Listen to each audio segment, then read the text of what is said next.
attention, please? May I have your attention, please? Will the real Slim Shady please stand up? Alright, so today what I'm doing is just making cornbread stuffing, and this is just a quick short video.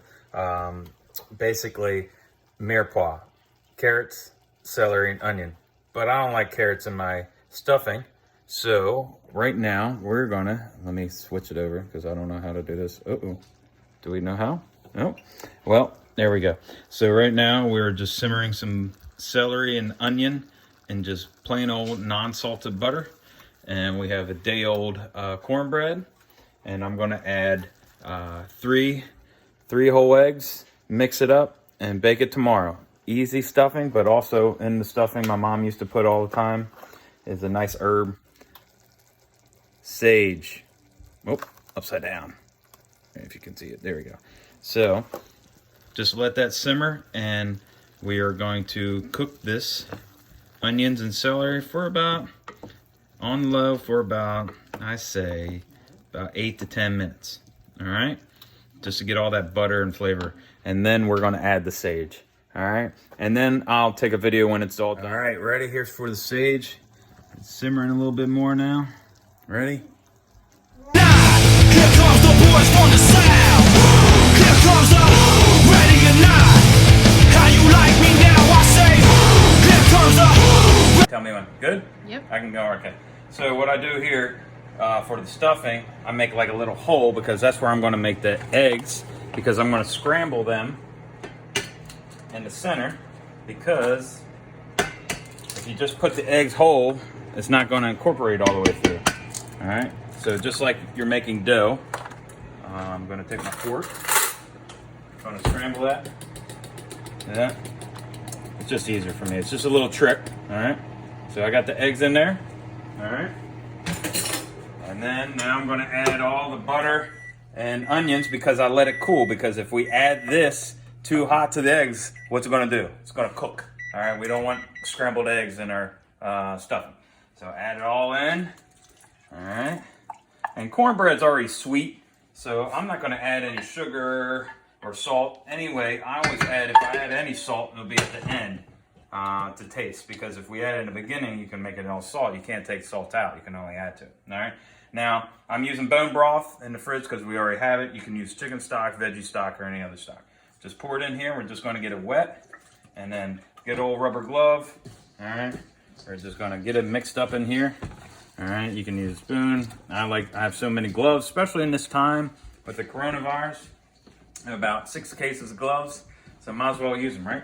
So, and the consistency we want when we're making the stuffing is kind of like this. See how it stays together? All right, kind of wet still. And then I'm just going to add a little bit more because I see a little bit dry. And then wham, bam, done. All right, that's stuffing. So I'm making it, pre-making it. I'm going to wrap it up. And I'll bake it tomorrow at 325 for about an hour, or the temperature needs to be above 155. What? I was going to say, why does it need to Why does it, there we go. So we have, why does it need? Because of food, we have raw egg, right? So we got to cook the egg. Now the temperature danger zone, my kids should know, is what? Do my kids know it? No. 40 to 135. 40.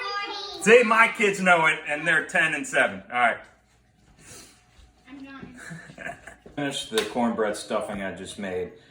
This is, my mom actually taught me this. So a lot of the recipes that I use is things I've learned from my mom, and she learned from Betty Crocker and so on, and, you know, just working in restaurants. But one thing I want to tell you about recipes is they're just a guideline. So use the recipe, but add to it. Use your senses. Use your nose, use your taste buds, use your eyes, use your texture, okay? So if you need more stock, add more stock. If you need less stock, add less stock. Or bone broth, or whatever called the millennial term, bone broth. Stock's a stock, you know. But always use it as a guideline, okay? So, like what we used to have for Thanksgiving, for cornbread stuffing, we added roasted, if my filmmaker would, there we go, all right. Roasted chestnuts roasting on and all right. So you can add that. You can add nuts, you can walnuts or anything. You can add more sage. You can add jalapenos. You can add oysters. You can add whatever you want. Use it as a guideline. From now on, when you watch any of my videos, I'm going to keep saying this. The recipes online suck, okay? Because it's all basically food bloggers and everybody else just putting recipes up that they think they like, okay? Use them as guidelines, all right? So when you make, that's why when I do it in class, we make a recipe, we got to make it first. And then I'll add to it or we'll change it because sometimes those recipes are not that great. But moving forward, the recipes that I'm going to be doing, they're great, all right? But add to them and make them better, all right? And I just want to say, good eating. Are you ready for the sequel? Ain't ready for the latest? In the garden of the